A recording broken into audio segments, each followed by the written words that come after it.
Ó, já deu start aqui na gravação de hoje e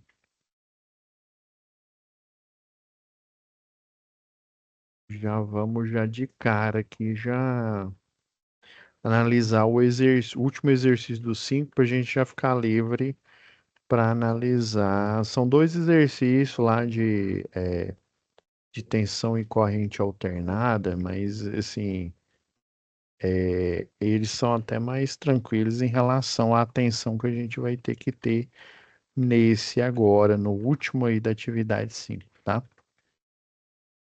Eu vou já compartilhar a tela aqui com vocês. Deixa eu só achar o final aqui da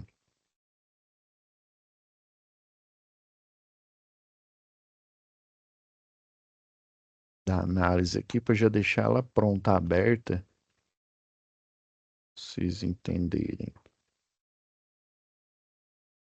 É porque eu tinha feito uma análise, só que eu achei ela muito geral, ela é muito, assim, quando a gente tem uma solução analítica, eu vou até mostrar ela aqui para vocês.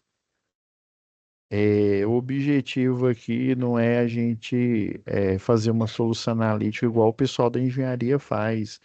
É a gente entender, mesmo porque em eletricidade, por exemplo, lá na engenharia elétrica, a gente tem eletricidade básica ou eletricidade geral, né, dependendo da faculdade. Aí só depois é que a gente vai fazer análise de circuitos, que a gente pega tudo que a gente aprendeu em eletricidade básica e aplica só análise de circuitos. É como se você estivesse fazendo um curso de eletricidade, só que com upgrade, como se diz, o sarrafo lá em cima mesmo. E daí a gente gera soluções gerais, né, generalizada. E o bom da eletricidade é que a gente vai fazendo por partes, entendendo as partes para depois nós juntarmos o todo, né? Porque a gente tem que, por exemplo, lá na engenharia, a gente tem que, tudo que a gente aprendeu em eletricidade e análise de circuitos, nós temos que aplicar numa matéria que chama Laboratório de Matrizes. Acho que eu até comentei com vocês. Aí nesse laboratório de matriz, basicamente é uma linguagem de programação, o MATLAB, né, o nome mais comum dele é o MATLAB.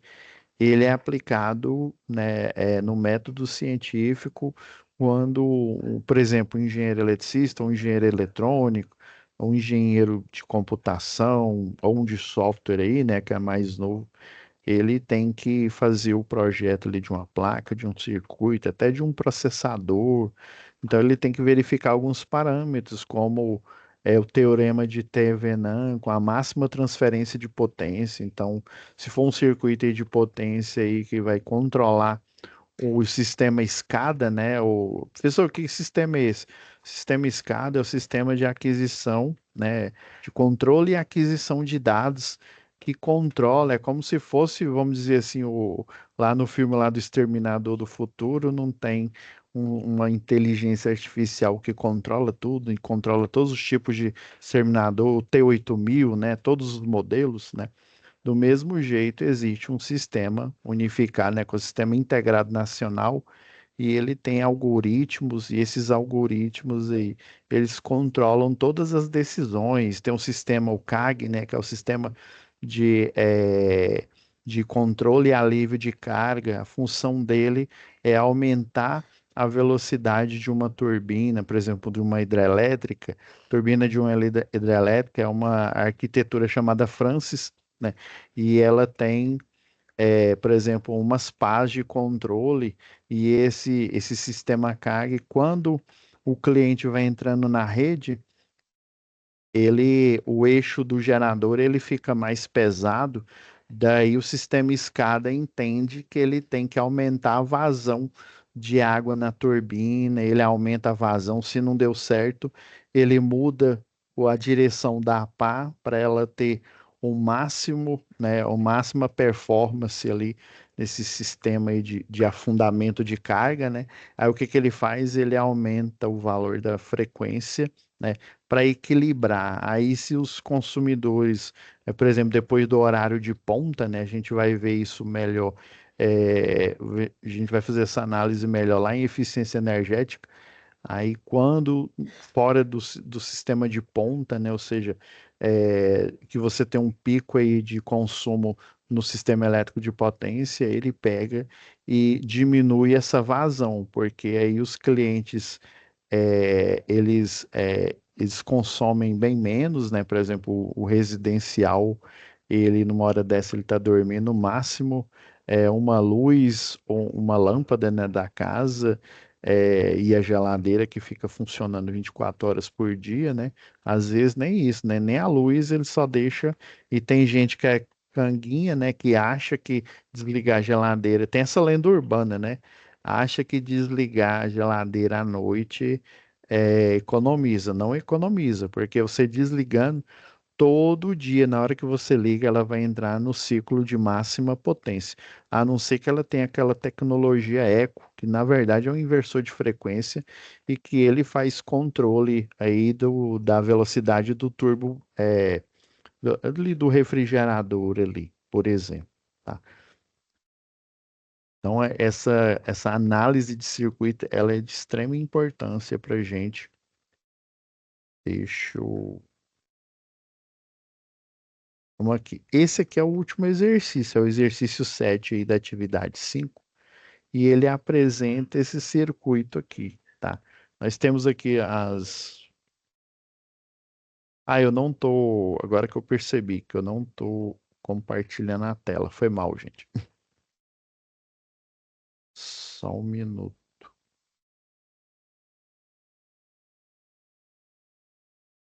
Obrigado, ainda bem que me avisaram.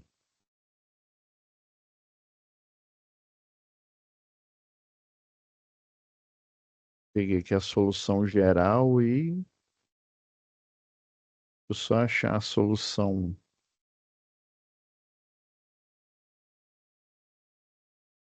Isso.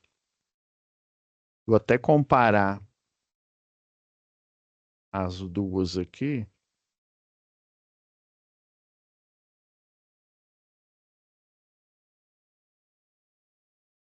Ó, esse aqui do lado da esquerda aqui, ou da direita do vídeo de vocês seria a solução geral, mas geralmente assim eu aplico essas. Tá vendo que é só uma única fórmula? Ó. Nós utilizamos a técnica aqui do divisor de tensão, tá? E aí, através de uma única fórmula, a gente acha todas as equações aqui, tá? E esse não é o intuito desse curso. O intuito desse curso é igual um curso de medicina, né? Curso de medicina, você pega lá os cadáveres, as partes e faz a dissecção, você aplica as técnicas de corte, a técnica de dissecar ali cada camada ali do corpo para você entender ali como que funciona, onde é que fica o coração, né? A gente acha o coração fica do lado esquerdo do peito, mas na verdade ele fica no meio aqui no tórax. Então é para a gente ver a fundo aqui a análise. Primeiro, antes, depois de eu fazer, vou até fechar isso aqui, o geral. Depois que eu fizer a análise completa aqui, a gente vai ver aqui como que se desenrolou. E tem um site aqui interessante, chama Matrix Calc que vai ajudar vocês, né? Que nesse primeiro momento tem conhecimentos aqui. Por que que eu dediquei uma aula só, né? Para essa atividade aqui específica? Porque esse conhecimento você melhora ele, você lapida ele melhor lá em análise de circuitos. Aí, como aqui no curso de eletrotécnica não tem análise de circuito, eu resolvi fazer uma mescla dos dois e tem esse site aqui, o Matrix Calc, que vai ajudar vocês a utilizar a técnica aí de que a gente aprende geralmente lá no segundo ano do segundo grau. É, é a parte de matriz, né, que é o formato ali das equações lineares, o cálculo de determinantes, são cálculos operacionais. Quando eu falo operacionais, existe uma série de passo a passo. Eu vou chegar num resultado e esse resultado ele vai me dar, por exemplo, a corrente em um nó do circuito, né, a corrente em cima de um equipamento que é o resistor aqui, por exemplo. Então, esse aqui é o circuito, né? A gente precisa fazer essa primeira abordagem aqui, ó. Geralmente, pessoal, vou até habilitar aqui a caneta aqui.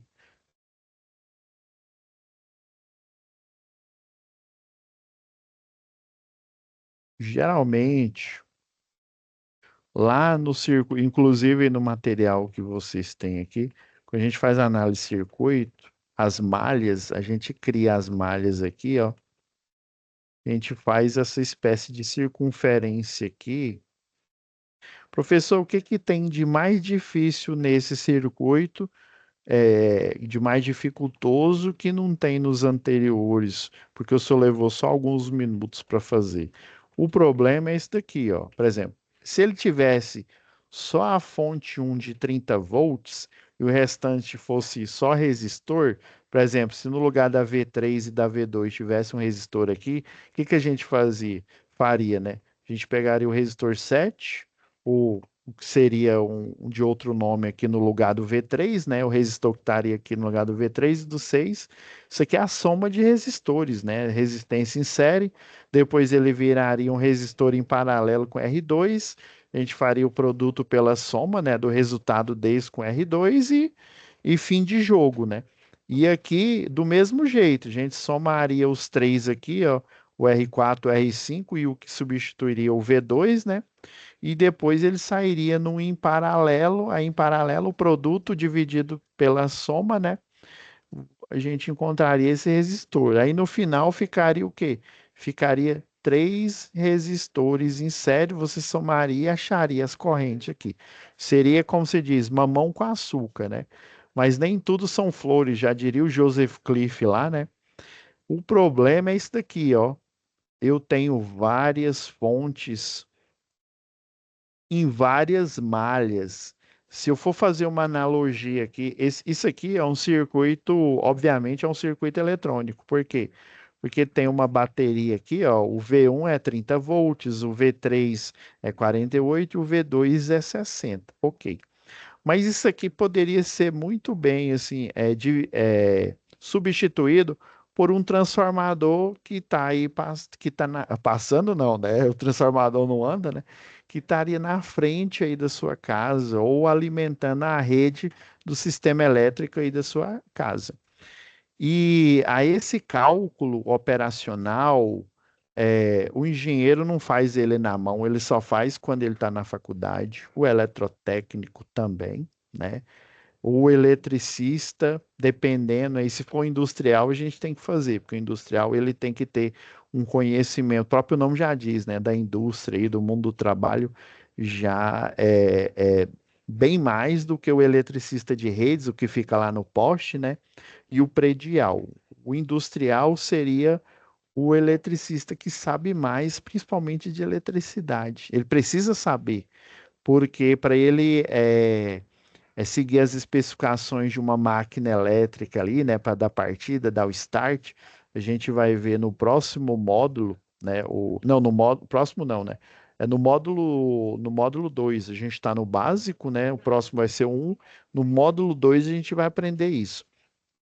E já dando spoiler para vocês, o sistema elétrico de potência chama cálculo de malhas. Esse cálculo de malhas ele serve tanto para o universo micro, ou seja, o universo dentro de uma placa de circuito, ou até mais, ouso mais, um universo dentro de um microprocessador, de uma placa e de um processador. E ele também serve para o universo macro, ou seja, eu substituir essa fonte aqui por um transformador de tensão e corrente alternada, que é assunto da próxima aula, tá? E essas resistências aqui, na verdade, serem impedâncias, né? Esse aqui poderia, o R1 poderia ser a casa 1. A impedância, quando eu falo impedância, é porque em um circuito do sistema elétrico de potência, ele não tem só resistências. Por exemplo, um exemplo aí de equipamento resistível é o chuveiro, é uma frita light, por exemplo, né? Um micro-ondas ele tem o magnetron, né? Aí ele tem como se fosse um transformador ali dentro dele. Mas basicamente forno, chuveiro, é tudo equipamento resistivo. Só que numa casa, por exemplo, se eu tiver um portão, né, um portão eletrônico, eu tenho o quê? Um motor elétrico monofásico ali, por exemplo. É, se eu tiver, né, uma pequena empresa ali, eu vou ter algum motor aplicado aqui. Aí, quando a gente tem motor em que a construção dele é uma bobina, né? Nós chamamos a união da resistência com a bobina e que também com uma placa, por exemplo, a gente viu lá no fórum de discussão 1 o aquele circuito, o conversor, a gente tem o conversor analógico para digital, nós vemos o conversor de corrente alternada para corrente contínua, né? O retificador de ponte completa, tá?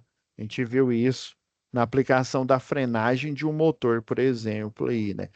Então, aí a gente chama de impedância. A gente fala que a parte resistiva, a parte dos equipamentos resistivos e a parte da impedância, a reatância, né? Aí nós temos a reatância indutiva, que é do motor, né? Aí tem o indutor, né? Por isso que a gente fala um pouco aqui de indução. E nós temos a reatância capacitiva, que é a reatância do, do capacitor, ou seja, o indutor e o capacitor, eles têm um valor de resistência que é influenciado pelo próprio o cobre, né, a placa do capacitor que está embarcada naquele circuito, aí ele se torna uma chamada impedância e a unidade de medida dessa impedância é o ohm, né? Isso vai ser assunto aí. E aí existe o cálculo de malhas. Aí, por exemplo, para o operador nacional do sistema, né, Equatorial, ela tem um controle aqui do rendimento, ela lança aí tem um programa lá, né, esse programa que está no SCADA lá, ele utiliza o cálculo de malhas, né, ele faz isso em tempo real. Seria insano a gente fazer do país inteiro tudo na mão na hora, né? Isso não existe, né? Tem que ter um sistema computacional que faz isso em tempo real e ele utiliza o teorema de Thevenin e o teorema de Norton. O teorema de Thevenin fala sobre a máxima transferência de potência, ou seja, que transformadores que eu vou colocar nessa rede aqui, ó, que eu vou conseguir a máxima transferência de potência para deixar todos os meus clientes, seja essa residência que está aqui no R1, esse comércio que está no R7, ou essa indústria que está no R2 aqui, por exemplo, tá? Então, tudo, no final das contas aqui, a gente está aprendendo o quê? Conhecimento que vai servir de subsídio para as próximas unidades aí, para a gente ter um entendimento maior sobre esse universo aí da eletrotécnica e da engenharia elétrica, beleza? E daí eu percebi que sempre quando a gente faz a malha com essa circunferência aqui, geralmente a gente não tem o entendimento. Aí, como é que é a regra aqui? Primeiro, você vai identificar as fontes. Identificou as fontes? Beleza. Você vai arbitrar, já que é um circuito de tensão e corrente, deixa eu apagar aqui, né? Você identifica as fontes, não identificou? Identifiquei, professor. Tem o V1, tem o V3 e tem o V2. Você concorda que o V1 aqui é como se fosse um quarteirão e essa malha aqui, ela tá eles chamam de anel. A malha, eles chamam essa arquitetura, sistema elétrico de potência de anel, né? Então, essa arquitetura aqui em anel, esse transformador, ele gera potência para esses consumidores aqui ou para esses equipamentos, se a gente falar de um circuito aí. Quando a gente identificar aqui, é fundamental. Lembra que na simbologia a placa maior é o positivo, a placa menor é o negativo. Isso você tem que identificar, porque senão o cálculo vai sair todo errado. Beleza. Identifiquei onde é positivo, onde é negativo em cada uma, né? Aí, sobre a lei de Kirchhoff das tensões, você concorda comigo se eu tenho um circuito, né? Um circuito mais complexo. Não, mais complexo não. Vamos pegar um simples aqui, ó. Vamos pegar essa fonte aqui, ó. A de 30, que o V1, né? 30 volts. E a gente tem uma resistência aqui. E aí, o que que o sistema escada lá do operador do sistema ele vai fazer? Ele vai fazer esse cálculo aqui em tempo real e reduzir, esse que é o teorema da máxima transferência de potência. Ele vai reduzir todos esses consumidores a uma impedância só, que é a impedância equivalente, ou a resistência, que a gente conhece aqui na matéria de eletricidade como resistência equivalente. Aí ele vai calcular a máxima transferência de potência para esse, e ele vai ver, ó, é bom colocar, e ele vai fazer isso malha a malha, né? Então, aqui, ó, eu teria o transformador 1, eu posso chamar de malha 1, esse eu posso chamar de malha 2 e esse outro aqui de malha 3. É bom você identificar. A malha aqui você tem o que? Um caminho fechado aqui. E você concorda que a potência dessa fonte V3 aqui, ela ela influencia o R7, o R6 diretamente, mas ela, além de influenciar o R2, ele também é influenciado pela malha 1. Vocês estão vendo aqui, ó, tanto a malha 1 quanto a malha 2 entregam potência, entregam corrente, fluxo de potência, né, para o resistor 2, ao passo que a malha 1 entrega só para o R1 e o R3, a malha 2 entrega só para o R7 e o R6, né? E na verdade, a malha 3 ela entrega também, ó, para o R3, né, do mesmo tempo que ela entrega para o R1, para a malha 1 aqui, ó. Só o R6 e o R7 é exclusivo, por exemplo, da malha 2, exclusivo da malha 1 é só o R1, exclusivo da malha 3 é só o R5 e o R4 aqui, por exemplo. Aí, por que que eu vou pedir para vocês a partir de agora fazer, em vez de fazer a circunferência, você faz esse desenho quadrado aqui. Por quê? Porque você concorda que nessa malha aqui, ó, nesse nó aqui, ó, vai entrar a corrente da malha 1, da malha 2, né?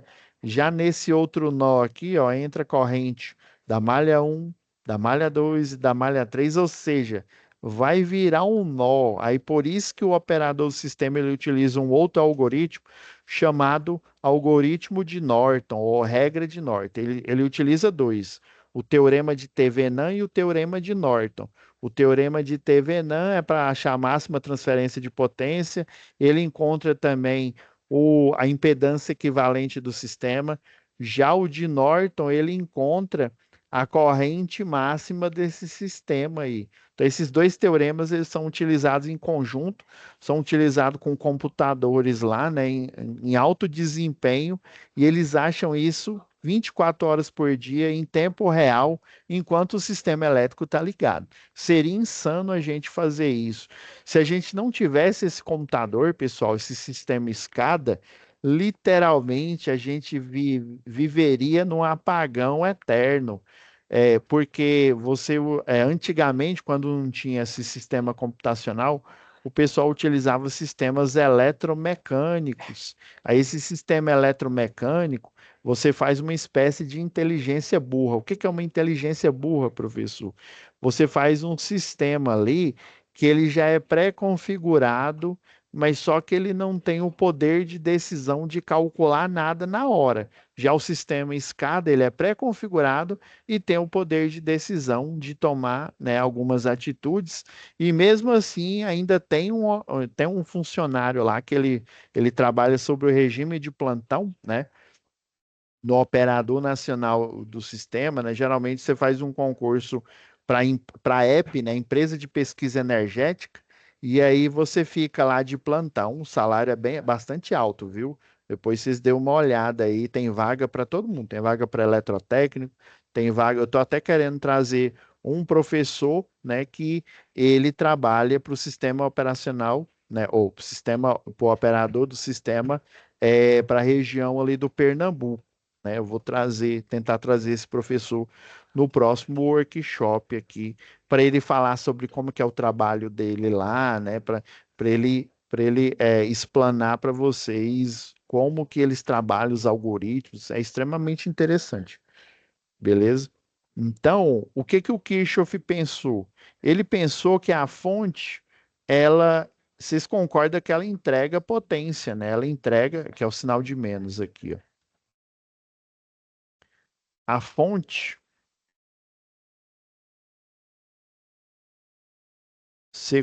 eu vou até colocar aqui impedância, né, o Z, né, que eu estou considerando, já a gente já pensando na próxima aula aqui, né?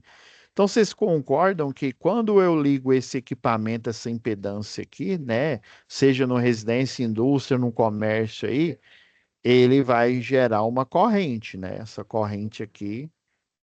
E aqui, como é uma única malha, né, tem um sistema equivalente aqui, é fácil. Por isso que o computador, a primeira coisa que ele faz é analisar a impedância equivalente, aí depois ele vai abrindo as malhas, né, e fazendo com, nossa, é muita variável, às vezes é 30, é uma matriz é multivariável, né, 30 variáveis, 50, 60, e ele faz isso utilizando técnicas assim bem rápido. Um ser humano, aí, um doutor aí em física, ele demoraria muito tempo. Imagina a gente aqui, né? Eu que eu tenho a formação de engenharia elétrica e especialização em segurança do trabalho, que não é nem na parte aí né, e também especialização em potência, né? Então, levaria muito tempo. Graças a um sistema computacional, a gente tem isso em tempo real.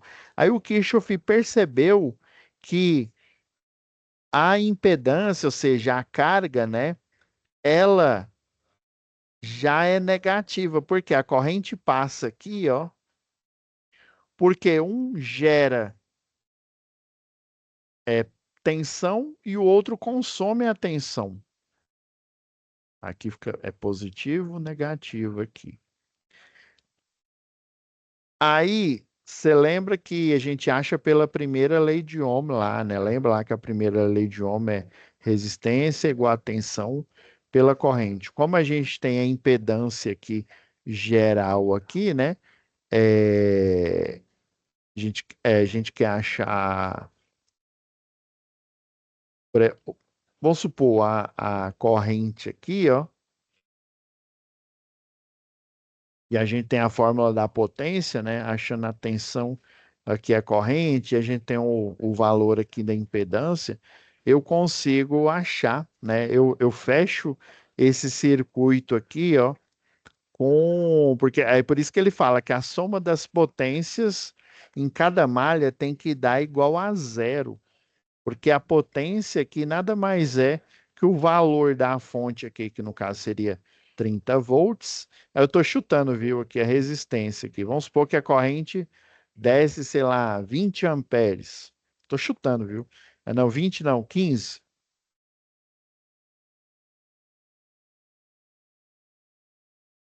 E tudo isso aqui vai ser, né? Vai ser os 15 aqui, né?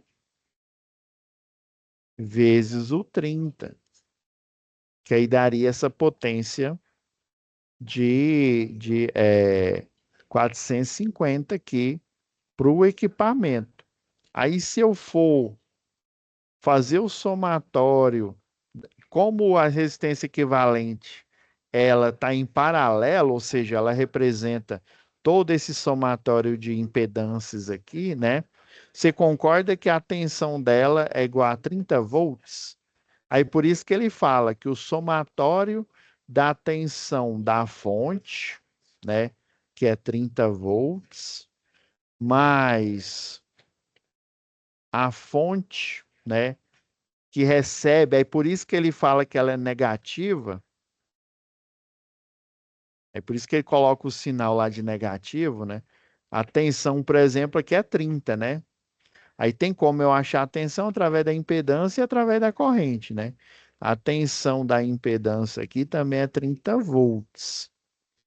Aí quando ele fala soma, é porque ele assume que a tensão que gera energia, gera a tensão, gera a potência, ela é positiva, e a que recebe vai ser a que consome, né? Ou seja, um ganha dinheiro, né? Igual não tem aquela piada, né? Que é a piada do esposo e da. Não, professor, pelo amor de Deus, 20 e 40 você vai contar piada. Lembra? Que a esposa fala: Nós somos uma equipe.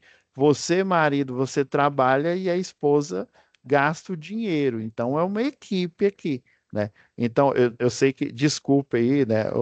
É uma piada boba, né? Mas, então quer dizer que um gera a atenção e o outro consome aquela tensão na forma de potência, né? Através da sua impedância, através da sua corrente. Então, essa que é a lógica. Agora vamos à construção aqui. Eu já deixei ele pré-pronto, tá, pessoal? Vocês entenderem aqui, ó. Já deixei até tudo com a cor. Calma, vocês vão ter vocês vão ter esse material aqui extra para vocês entenderem, parar certinho e ver aqui, ó. Olha a complicação, ó. A primeira malha, essa é a equação da primeira malha. Vamos entender ela aqui? Deixa eu até dar um zoom aqui, ó. Vamos entender a primeira malha aqui, ó. Vocês estão vendo, ó, 30 volts. Eu coloquei ele positivo porque é a fonte, não é? Aí menos R1 vezes I. Por que que eu estou falando que é R1 vezes I? A tensão, eu não acabei de falar que a tensão é a resistência multiplicado pela corrente, através da primeira lei de Ohm. Então, eu estou aqui utilizando a primeira lei de Ohm, ó. O resistor 1 vezes a corrente 1 da malha 1, viu? A corrente da malha 1 é a união da corrente 1, da corrente 2 e da corrente 3, em uma certa proporção. Aí, como ela consome a energia aqui, ó, aí menos R1 vezes IM1. Depois que você entende essa construção, você vai deslanchar nesse exercício. Por isso que eu coloquei em vermelho aqui o sinal para você entender isso. Tá vendo, ó? Onde eu passo, que é resistor aqui, ó, é negativo, ó, R2 vezes IM1, né? Agora, a gente tem que tomar cuidado aqui, ó. Lembra que eu falei que a corrente, aí, ó, outra dica. Por que que eu pedi para vocês colocar positivo e negativo aqui na fonte? Circuito de tensão alternada, a gente faz a mesma coisa. Porque, ó, lembra que o caminho convencional da corrente é do positivo para o negativo? A gente sabe que, na verdade, é do negativo para o positivo. Mas isso para efeito de cálculo, né? Na época, eles não sabiam disso, né? Para efeito de cálculo, a corrente ela vai sair do positivo e depois vai percorrer todas as impedâncias e chegar no polo negativo, tá? Então, como nesse lado aqui, ó, ela está vindo, a malha 1, ela está vindo, aqui, ó, IM1, ela está vindo nesse sentido aqui, ó. Você concorda que o 2 aqui, professor, então a malha 2 aqui, ó, por isso que eu pedi para vocês colocarem ele no quadrado aqui para vocês entenderem. Vocês estão vendo aqui, ó, que na mesma direção que a corrente da malha 1 com a corrente da malha 2, elas estão indo na mesma direção. E já que eu arbitrei que o da malha 1 aqui é negativo, eu vou ter que manter o sinal aqui, ó. Se essa corrente tivesse indo aqui para cima, aí seria menos R2 corrente da malha 1 mais R2 vezes corrente da malha 2. Mas como elas estão indo numa mesma direção, por isso que é importante eu identificar onde é positivo e eu saber da onde que a corrente está saindo e para onde que ela está indo aqui, ó. Vocês estão vendo que no começo é bem complexo, na hora que você entender aqui, ó. Ah, então quer dizer eles estão indo para a mesma direção da malha 1, por isso que o senhor colocou negativo aqui, né? E o R3 aqui, ó, só passa a corrente 1 aqui nele, né? Por enquanto. Tá vendo que ela está indo nesse sentido? Professor, e da malha 3 aqui, ó. Eu estou vendo que a corrente que sai do V2 está passando ao contrário. Por isso que eu coloquei ela positiva aqui, ó. R3 vezes a corrente da malha 1, ela interfere juntamente com a corrente não, da malha 3, né? Desculpa, interfere juntamente com a corrente da malha 1. Então, o único que eu mudei o sinal foi o 3, porque eles estavam que concorrendo, indo um ao contrário do outro. E é esse comportamento que o circuito vai assumir, né? Lá na hora, ou seja, vai ter uma subtração de correntes. Aí depois você só substitui os valores aqui, e aí você vai chegar nessa equação aqui, ó. Aí para facilitar os cálculos aqui, igual o professor lá no segundo grau, lá o cálculo de matriz, né, determinante, ele multiplica aqui por -1 e mantém essa equação. Do mesmo jeito aqui, pessoal, na malha 2 aqui, ó, atente só para a construção dessa daqui, o restante vai ficar fácil. Aí do mesmo jeito, deixa eu apagar aqui, né? O desenho está muito, é positivo, negativo. Beleza, professor. O V3, ele está saindo aqui, ele é positivo, entendi que é o 48, menos o R7, quem que é a carga aqui é o R7, né?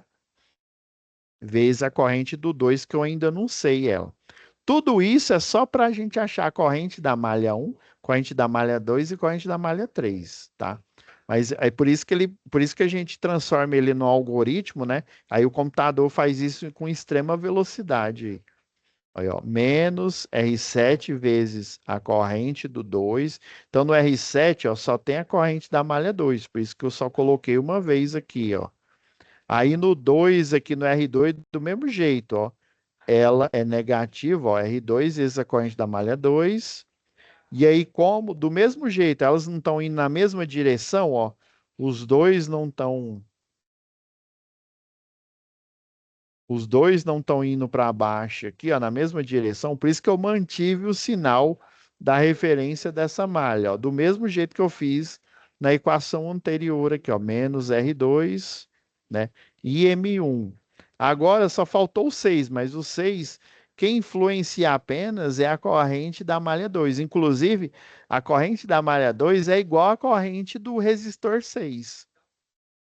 Essa é uma dica interessante aqui, ó. Aí você substitui, né? Faz aqui as somas aqui a parte algébrica e você chega nessa equação. Aí da malha 3 é a mesma história.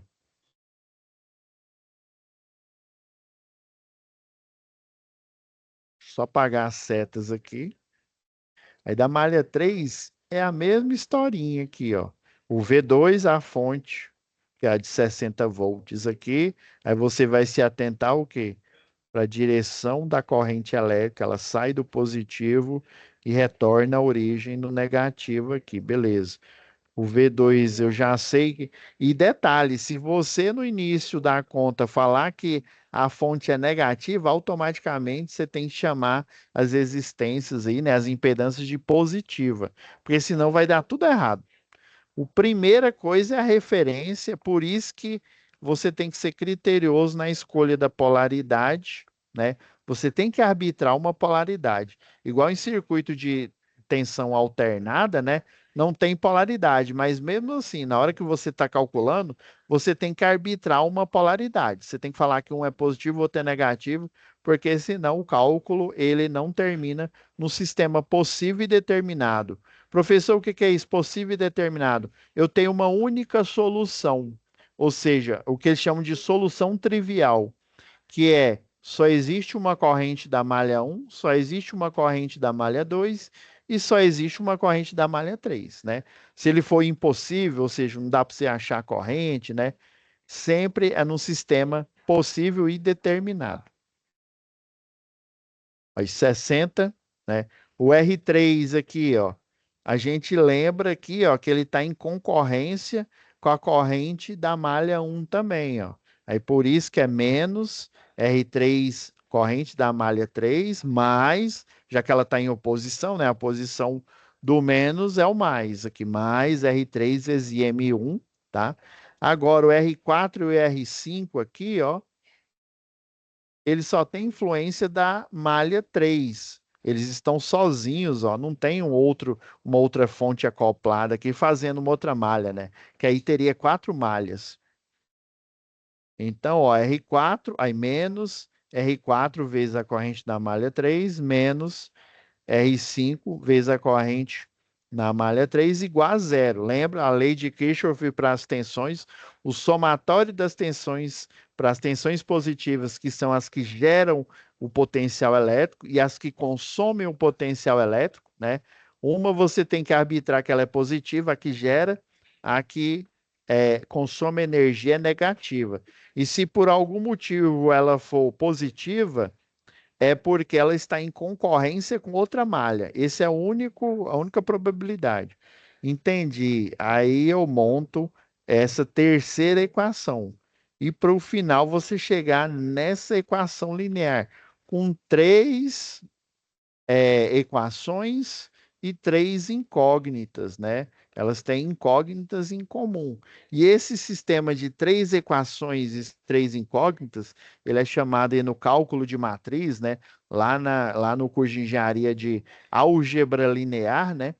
Ele é chamado de possível e determinado. Existe só uma corrente, isso é verdade, uma corrente para cada uma das malhas, né? E que essa corrente é influenciada, por isso que a gente tem que fazer esse cálculo primeiro. Beleza, até aqui todo mundo vivo, né? Todo mundo. É difícil, a gente tem que aumentar o nosso chakra aqui para a gente entender. Agora, a segunda parte aqui, ó. Vou até deixar a tela aqui bem maior aqui. Tem esse site aqui, ó. Vou deixar disponível aqui para vocês. Que se a gente for calcular a determinante, a matriz aqui, vai levar muito tempo. Então, já antecipando, inclusive, eu tô de parabéns aí, ó, eu sei que teve um aluno aí que me entregou primeiro. Esse site aqui, ó, vou deixar disponível. Você coloca os valores, cadê a... Você põe esses valores aqui, ó, só para vocês entenderem aqui, ó.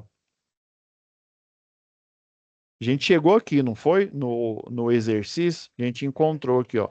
Se você vier nesse site aqui, ó, e substituir os valores, né? Aqui eu tenho quatro, mas eu posso colocar só três aqui, ó. Tem como eu alterar aqui, tá? Você consegue achar os valores das determinantes, ó, eles calculando a determinante. E daí eu utilizei o mais comum aqui, que é a regra de Cramer, tá? Tem outros cálculos, dá para fazer, tá? Eles chamam de Cramer e o cálculo de determinante é a regra de Sarry, né? Acho que é francês. Esse matemático aí é Sarry. Tem o D'Alembert, né? D'Alembert e tem outros aí. Então, a regra de Cramer, ela diz que esse cálculo operacional determinante, né? Você vai achar a corrente, né? A corrente da malha um, você calculando a determinante das incógnitas aqui, juntamente com a determinante. Não, desculpa. É a determinante, esse DM1 aqui, ó. Vamos pegar esse primeiro aqui, ó. Eu utilizei o site para fazer esse cálculo aqui, ó. Vocês estão vendo que os fatores aqui que acompanham a variável aqui, ó, 30, 10, -8, 10, 32, 0, ó, -8 é zero, já que não tem nada aqui, né? Porque aí você faz aí, quando ele não tem o 3 aqui nessa equação, você arbitra. Se ele não existe, é porque o multiplicativo, né? Lembra lá da regra da matemática, né? Todo número multiplicado por zero vai ser igual a zero, né? Você multiplicar qualquer quantidade por quantidade nenhuma, né? Isso é um absurdo lógico. Então é igual a zero aí, né? Daí você completa a equação com esse zero aqui, ó. Vocês viram que eu completei a equação. Por que que eu tive que ajeitar ela aqui, ó? Porque essa segunda equação, ela só dá informação da malha um, da malha 2 e a terceira só dá, e também, não, da malha um e da malha 3. Aí eu tive que completar essas lacunas. Aí vocês estão vendo que esse determinante aqui é a determinante dos coeficientes da pergunta aqui, ó, antes da equação aqui.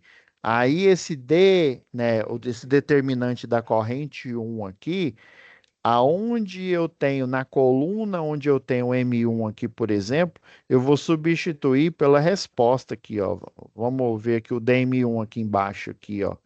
No lugar do DM1, vocês viram que a resposta aqui não é igual a 30 da equação 1, da equação 2 igual a 48 e da equação 3 igual a 60.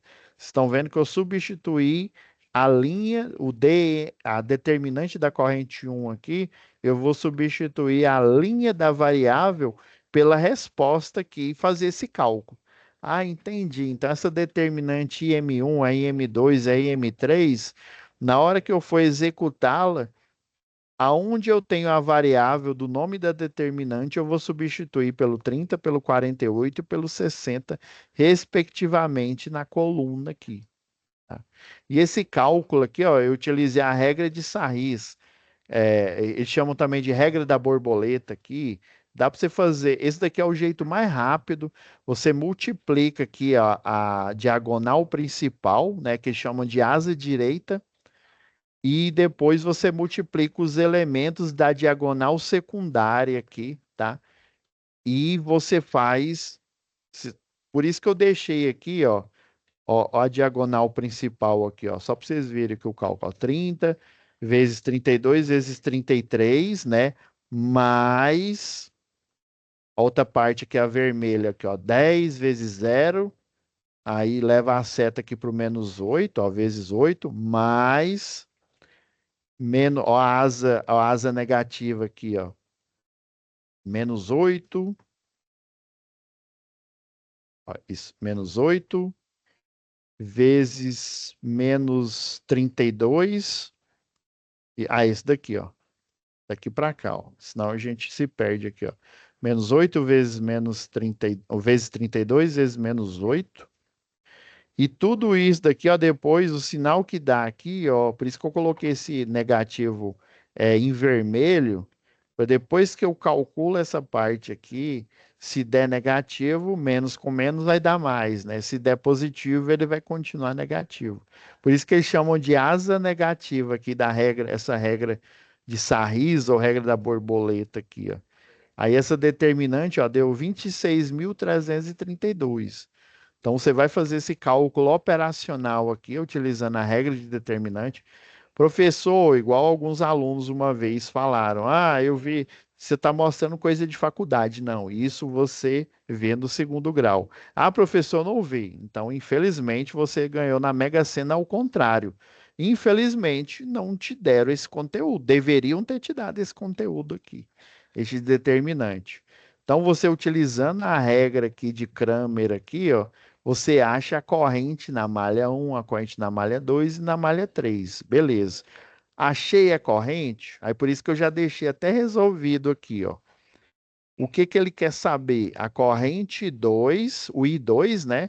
A potência no resistor 2, a corrente no 3, a potência no resistor em cima dele, né? A corrente do 6 e a potência do 6. Depois que a gente achou as correntes da malha, agora a gente consegue achar a corrente individual. Por que que ele pediu no 2? Vamos identificar o 2. O 2 ele está aqui, não é? O R2 aqui, ó. Você concorda que a malha 1, ó, concorda que a corrente da malha 1, elas estão indo na mesma direção depois da análise que a gente fez aqui.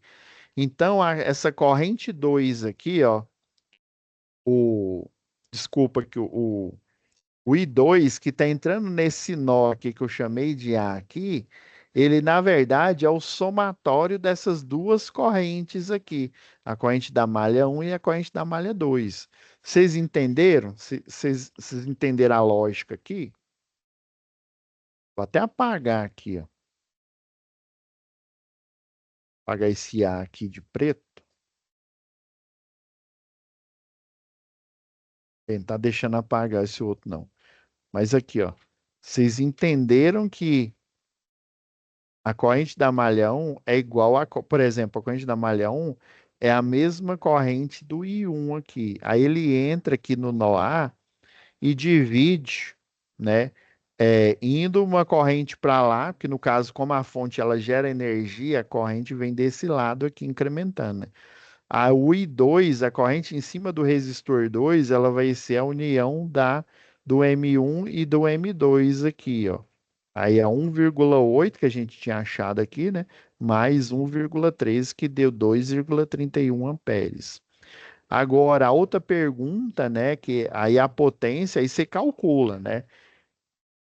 Como eu só tenho o valor do resistor e o valor da corrente que eu achei agora, você pode unir, por isso que eu já deixei pronto aqui, né? Para a gente não perder tempo. A fórmula da potência e a primeira lei de Ohm.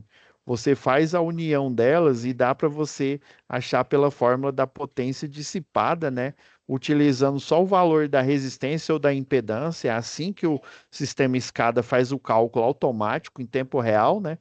Ele tem a impedância do cliente, né, ou daquela malha ali, e ele sabe a corrente, porque nas subestações você tem os instrumentos de medição. Você tem o TC, né, o transformador de corrente, que ele afere em tempo real, seja na média tensão, seja geralmente na média, tá? Na baixa tensão tem como, mas isso só concessionárias mais avançadas, mas tem como. Tem. Depois eu vou mostrar, tem um equipamento aqui interessante que ele faz isso. Chama regulador de tensão. Aí ele calcula pelo quadrado da corrente elétrica que ele acabou de achar lá nos cálculos lá na malha, né? Então, a potência aqui, deixa eu ver. Aí eu fiz o cálculo depois. Vamos entender só as correntes aqui, né? Agora a corrente em cima do 3 é essa daqui, ó.